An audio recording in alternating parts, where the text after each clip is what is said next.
What's up, everybody? Welcome to another episode of FLOYD Streets and Finest, presented by Great Flood Brewing Company. I am your host, your friend, Jeff Greer. We've got a great episode for you today. We are talking with new Louisville associate head coach, Danny Manning today. We're expecting to roll out a bunch more good interviews here over the next couple of weeks. I want to take a few seconds, start off with two apologies. One, recording this bad boy a little bit on the fly here, so obviously don't have my normal background. It's a little bit more staid.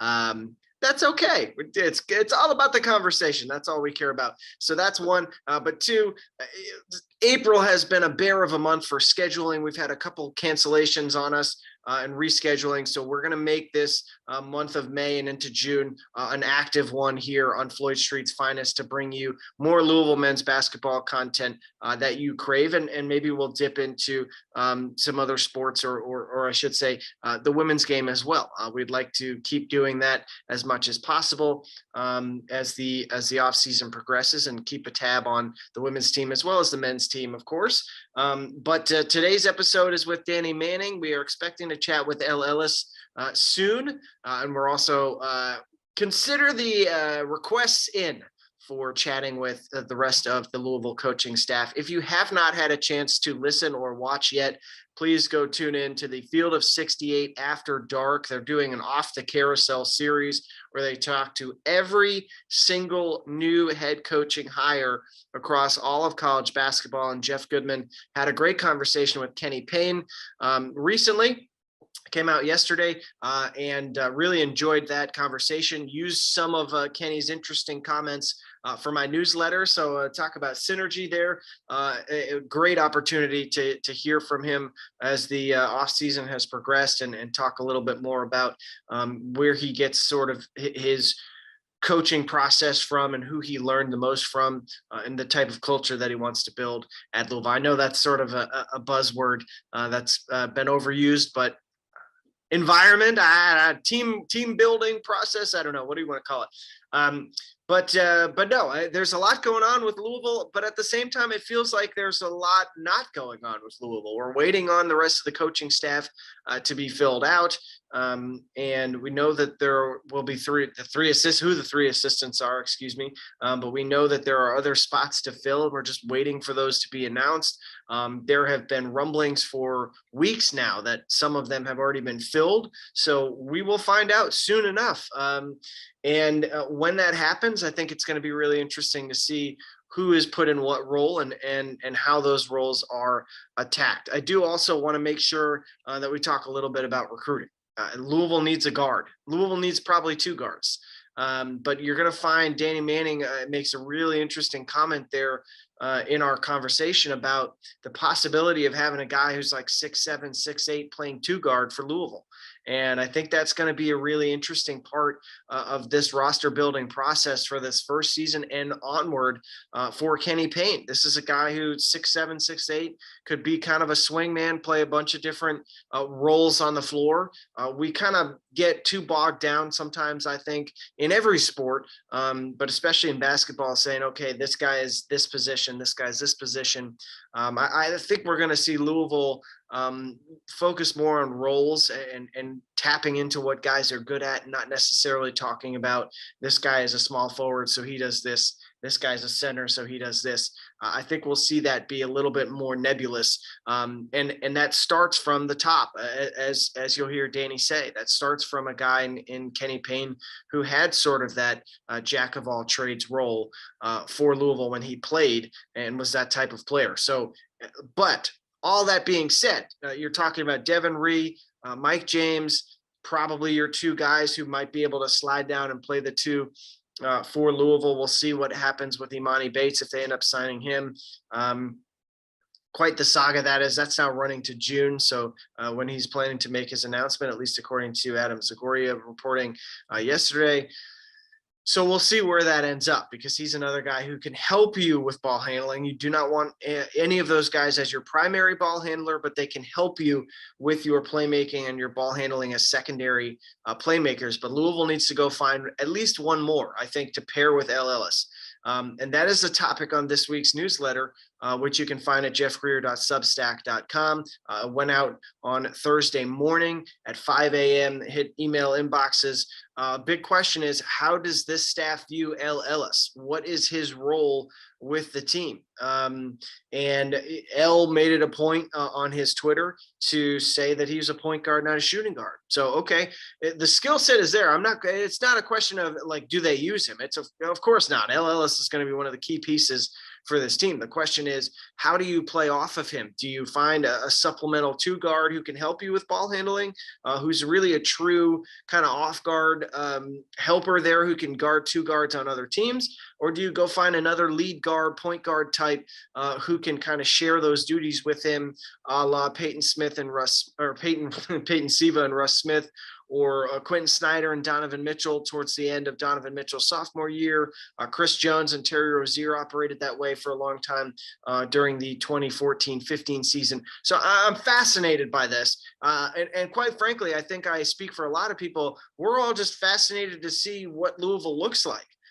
Because we don't really know. And as you'll hear from Danny in our conversation, they're still working out some of that aspect of this whole process of building what their strategy is going to be like. And at this point, they're building a roster and trying to get talent in the door. And once they have the talent, they're going to figure out the rest. So it really is going to be an interesting project to follow this first season. There's plenty of talent.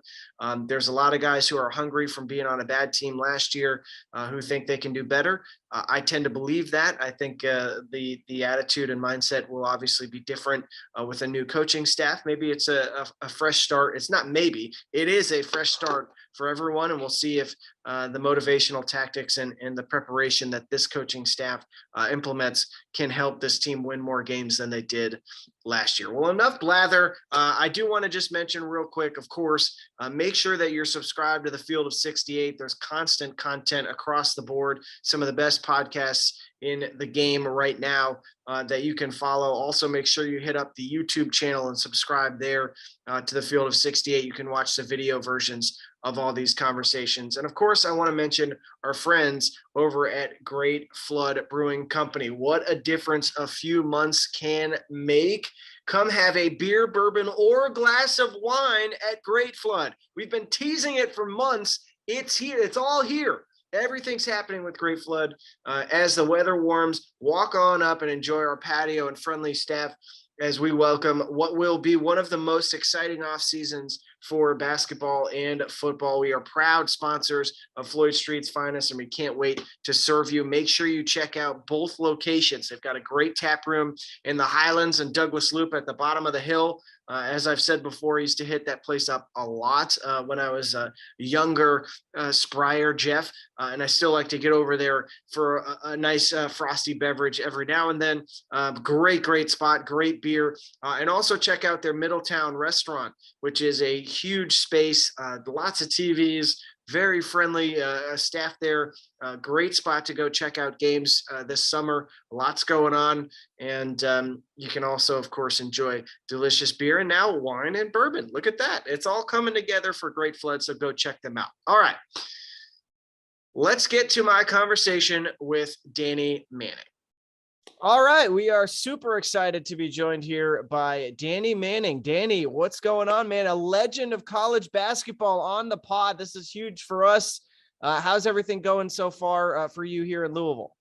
Well, thanks a lot. Everything is going very well for me. You know, obviously, whenever you move to a new situation or a new job, there's a kind of a process that you go through, getting acclimated, getting familiar with your new surroundings, and then also meeting the new people that you're going to be working with. So going through those paces, everyone's been wonderful, very welcoming, and I'm excited and I'm looking forward to when we get out on the court with the guys to continue to build up into the season. Yeah, there's always, and I know you've been around this type of vibe before, but there's always a lot of excitement when you get new hires in and it's kind of a fresh start. Certainly people here are very excited about this staff that's been put together and the team that's coming back.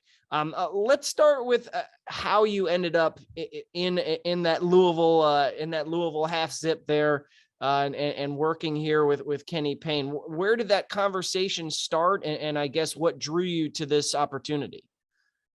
Conversation started basically when KP was announced, or shot him a message, congrats, happy for you, wish you all the best. And then it just kind of morphed from there, different dialogues, and ended up having a meeting, face-to-face meeting where we sat down and he shared his visions and what he was looking for in the staff members. And it really aligned with what I feel I can bring and who I am as a person. And that is the business side of it. But, whenever you're able to work for somebody that has such a caring and genuine spirit as KP, who's all about love, and he wants to help all of the young people he comes in contact with chase their dreams. He wants them to be confident enough to say, this is what I want to accomplish. I know that I don't know how to get there, but I trust you guys can help me. When I say you guys, you're talking about KP and the rest of the staff. And so those are the types of things that really move me. We're all fortunate. We've all been blessed on our journey. And now we get a chance to play it forward with all the guys we come in contact with every day. Yeah. And I think that message hits home with a lot of people. He talks a lot about families and getting to know families and people around players. And I think with everything that's been going on with college basketball and the way things have changed so quickly just in the last year, I think that's a big part of all of this, is helping people navigate a very complex sport that it's become. You mentioned the relationship. I mean, the fact that you would reach out to him and just say, hey, congrats. Like, how long have you known Kenny? Where did that relationship form? The relationship formed a long, long time ago. My father tried to recruit KP. Oh, wow. Okay. And also, KP's from Mississippi. I'm from Mississippi, so there's a connection there. And it just morphed over the years. For us, it probably started back when I was coming around Louisville, when I was kind of figuring out my way, and Derek Smith was helping me navigate professional basketball. And probably a little bit before that, probably high school, because I remember going to a lot of the Metro tournament games in Cincinnati at Riverfront. And my connection with this university goes way back. And so it's just kind of a connection. There's so many degrees of separation from everybody. And for me, for KP, it's fairly close. We've worked for some people that we both know. When I got to Kansas, Coach Cal was on the Kansas staff. And, and it's just kind of developed and matriculated over the years, whether it's sitting together, talking on recruiting trips, whether it's talking about certain players and things of that nature. So it's always been a loving, warm embrace whenever I would see KP, regardless of where we're at, whether it's a tournament, whether it's at a restaurant, wherever. It's always been that type of emotion, because that's what KP exudes. That's when you visit with him, you see the smile on his face, you see his personality come out, and you gravitate towards people like that. Yeah. Yeah.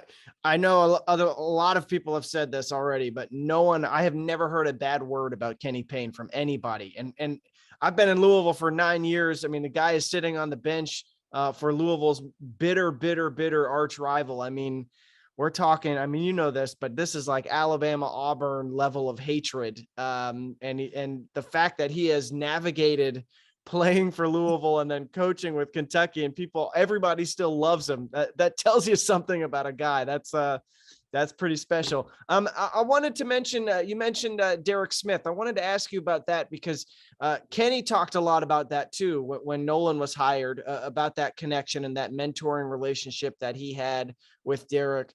And it seems like Derek Smith had an impact on a lot of people, helping them navigate, like you said, the pro waters, and just kind of understanding all of the things that you need to know when you're getting ready to go pro and be someone at the level that you guys were at. Tell me more about that relationship that you had with him, and what it means to you to then be able now to be on the same staff as his son. Well, ultimately, Derek and I ended up having the same agent, Ron Grieker. And, Ron Grieker was based out of Cincinnati. Ron Grieker also represented my father. And so my relationship with Ron goes way back to when my father was playing professional basketball. And we would come up and spend time in Cincinnati.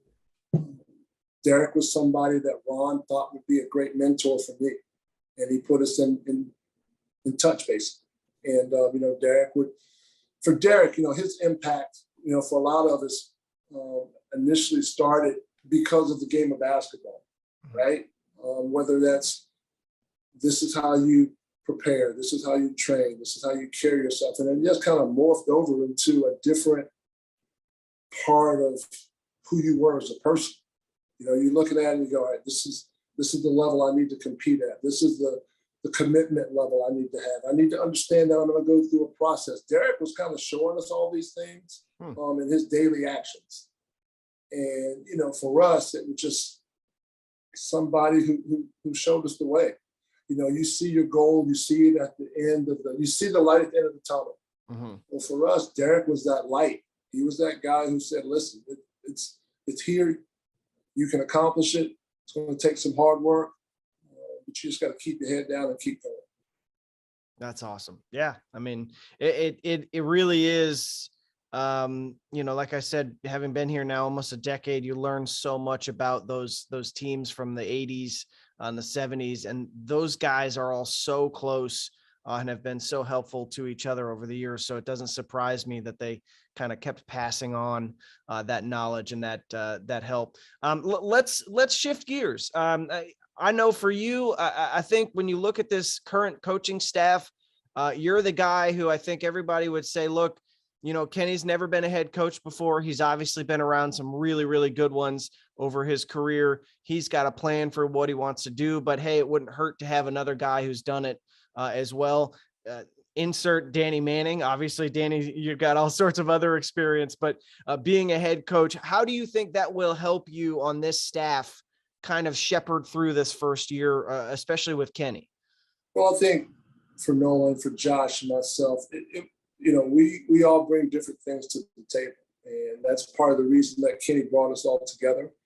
For me and Josh and Nolan, it's being an assistant is about what we can do to, one, make KP's job easier, two, help navigate the connection and the bridge with the players. KP's going to have a tremendous relationship with every player, but we also need to facilitate that in our roles, and then just give out ideas. Hey, let's think of, we're in practice and we're going over how we're going to play ball screens, or what type of zone we're going to use, or based on the balance defense, or maybe it's talking about different offensive sets. These are all ideas and things that we will throw out there, and then KP's got to take them all in, and then he's got to make a decision on what he feels is best for the team.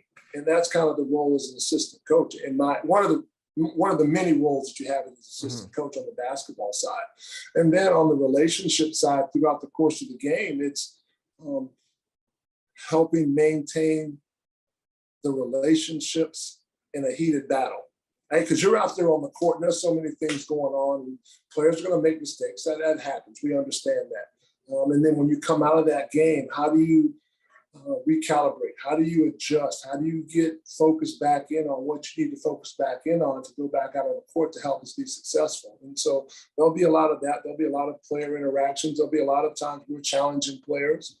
And so it's just a lot of different things that will go into it. Obviously, talking about scouting opponents and talking about their strengths and their weaknesses, what we can exploit.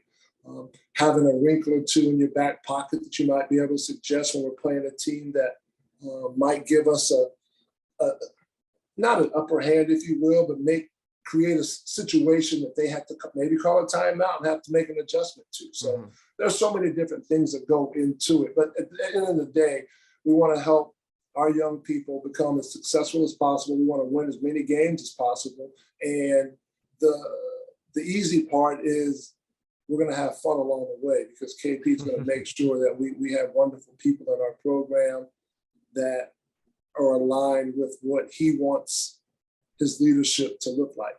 And, starting out the gate, he wants young men that have big aspirations, that want to achieve big goals and have dreams and not be afraid to chase them. Yeah. And he was actually on our partner podcast with Jeff Goodman, I think yesterday or the day before, talking about how, you mix a good staff, obviously with lots of experience and from varying levels and different areas of the sport, that you can help communicate how to do things with young people, but also bring in that high end talent that has, like you said, those aspirations, mix it all together and see what happens. How much of that conversation has started when you mentioned earlier, like helping him with thinking about offensive sets and defense and all that stuff? How much of those like scheming and getting ready for these summer workouts have you guys talked about? Or are we still in like roster mode, just trying to get a team together and get everybody here on campus? I'd say it's safe to say we're in roster mode, if you will. We're still looking for young men that fit our profile, that understand what we're trying to accomplish, that want to come in and play at a terrific university and a great conference on the biggest stage in college basketball for a man that has great integrity and wants you to, end of the day, give us what you got. You know, you're not going to feel great every day, but every time you step out on this court, give us the best that you have, and then we can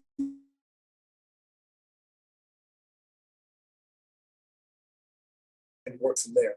And that's been my brief conversations about certain things, but the most important thing for us right now is continuing to find roster guys that fit us. And then once we find those roster guys that fit us and we step out there on the court, that's another situation that we're going to have to tweak and fine tune, because a lot of it's going to be based upon the strengths of the young guys on our roster and kind of how we move it and tweak certain things. So, you know, a lot of it when you step out there, to be honest with you, when you take over a team and you don't have a feel for everyone on the roster, is you're going to put them out there, you're going to give them expectations of what you expect in terms of they have to have great attention to detail, have to lock in, play at a high level of energy.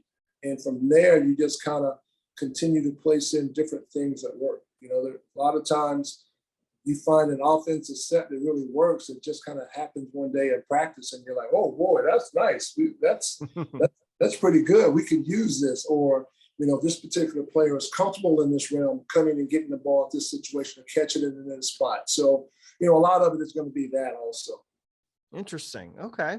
I will ask you then, how much have you had a chance to look at the guys you do have coming back, guys coming in terms of being able to evaluate? I know it's so much different than actually being on the floor with them and working one-on-one with them, but have you had a chance to look into the film and see maybe, I know you played against Louisville last year when you were with Maryland. So had that experience, obviously the Wake experience as well, but how aware are you of the guys currently on the roster and how much have you learned about them? I am aware of the young men on our roster, and I'm getting to know them better and better as the days pass, just spending time with them and talking with them. They come up to the office. You know, when we played Ville in the Bahamas, I was my scout, so I'm familiar with the guys that are returning on the roster. And, you know, so I'm excited. I'm looking forward to it. I think we have some real talented pieces, and I can't wait to get out on the court and to follow the leadership of KP and help these young guys continue to take steps in getting better. So, you know, you look at our roster, and I can't really speak much to the incoming high school kids because I didn't see them or study them as much. But the guys that we have coming back, they all bring a certain level of toughness. They all bring a certain level of understanding.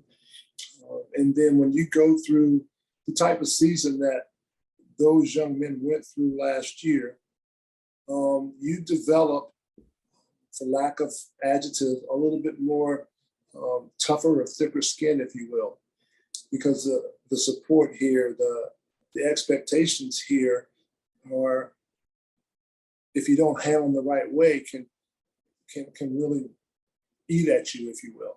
So you have to understand at the end of the day, every time you step out there on the court, if you play with everything that you have, if you give us everything that you have, everything else falls into place. And I think those guys went through a tough year in terms of what they expected, a tough year in terms of what the expectations are for Louisville basketball. And they've come out of it, and I think it's made them better because they're a little bit more equipped for the upcoming season. They're a little bit more equipped to help the new guys coming in going, hey, you know, this is how we do things. This is our history. This is our tradition. These are things that Coach Payne has talked to us about and what he wants to see from us each and every day, and having a certain level of leadership. So I'm excited. All those young men that I've had a chance to spend time with are terrific young men. They take their academics seriously, and they have aspirations of wanting to move on and be successful in life. And, those things right there are parts of the recipe to be a successful person after you leave the University of Louisville and play in this program. The last two things, and along those lines, one of them is specifically talking about those guys coming back. Obviously, it's heavily slanted towards the front court guys, a bunch of big guys coming back. There is a lot of talent there. There's a lot of talent that feels untapped in some places, potential anyway. And some guys who had really good seasons, Sidney Curry in particular, finished the year really strong. How much did you and Kenny, Kenny has this reputation, I'm sure you've heard this. He's been called the big man whisperer. Have you heard that nickname about Kenny Payne? I mean, that's his nickname. Yeah, I sure have.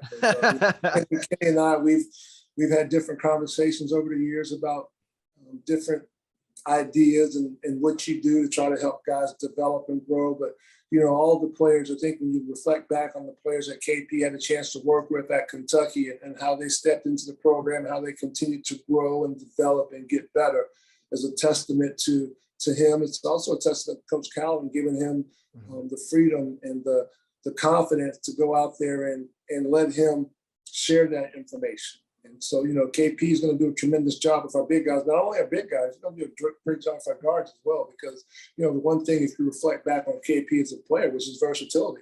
Mm-hmm. He was able to do so many things at the height that he is. And you start looking at our roster and you start reflecting back, you're going to see some similarities in what KP was as a player and some of the young men that he brings into this program. There could be times when we run out on the court and we've got a two guard standing 6'8". Mm-hmm. Just based on our roster and the length and the size of our roster. Now, I'm not saying that's going to happen all the time, but that type of length, that type of athleticism, it's hard to adjust to when you're in college basketball because not a lot of places have that. And so, we're going to have a roster of young men that have great length, great athleticism, and versatility. Yeah. And that's already evident with the guys you already have coming in. I mean, the length and athleticism is already there. So that's going to make for an interesting way to figure out how to set your defense up and get things rolling. Last thing, then, we know you've got the ACC experience. I mean, how much we know Nolan's got it too. I mean, is it all on YouTube for the scouting reports once you get into the league? How are we gonna navigate this side of things with this staff? And I guess how much do you feel like they can lean on you to kind of navigate the ACC waters and the understanding of that league? Well, navigating the ACC waters, it will be all of us. It'll be our whole staff. We'll all have different inputs and different things to say. I think Nolan sees it from probably the closest to the players in terms of his age and him going through it. I think Josh and I see it from a different standpoint. A lot of times for me, it's a matter of learning the tendencies of the coaches in the league, right? So that's been the way that I've kind of been able to navigate and work through understanding who I'm playing up against, understanding the tendencies of the coaches. And there's some coaches that are still in the league that were part of it when I was there. And then there's some teams that just kind of have an MO of who they are. Mm-hmm. But at the end of the day, you're going to break down plenty of film. You're going to understand their favorite sets. You're going to understand the biggest thing you want to do is get their concepts down. What do they do in these situations when, there's 10 seconds left on the clock, on the shot clock, and they've got the basketball. What are they going to do? Are they going to get to a high ball screen? They're going to get to a side ball screen? They're going to get to some type of isolation? Are they going to run some type of ghost action where they pass the ball and cut hard up under the ball and drive it? So those are the biggest things that you're trying to understand and know going into the ball game. And, with technology today, you're going to watch all the games. You're going to see all their sets. You're going to see what they do out of bounds, their zone sets and things of that nature. And then you want to try to take away their strengths. You want to make it hard for them to get into their comfort zone.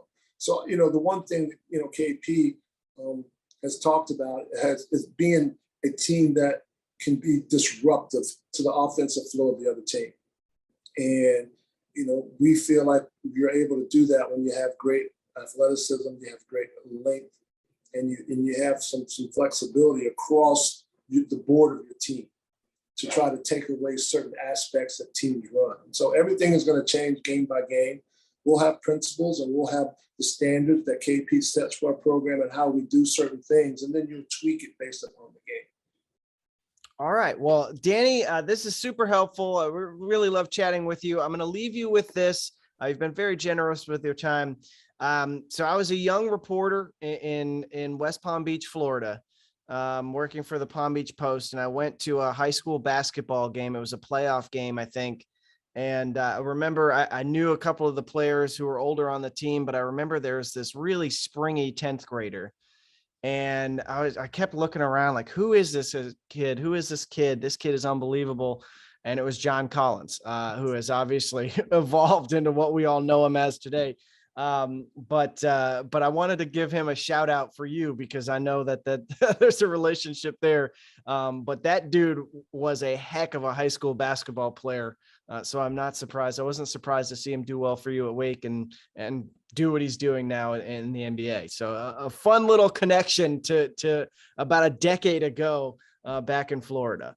Yeah, JC had a tremendous career for us at Wake Forest and obviously moved on to professional ranks, and for Atlanta Hawks is doing really, really well. He's really continued to grow and expand his game. And John was always like that. He was always wanting to get better, had a thirst and a hunger to find different ways to improve. And, to see the success that he's having now, to see how he's developed as a young man is always something that you're happy and proud of. Awesome. Well, Danny, thank you so much. I'm sure we'll be running into each other down the line. I know you're very busy right now trying to get adjusted, but thank you for a few minutes of your time, and we'll be catching up soon. Sounds great. Thanks a lot. Take care.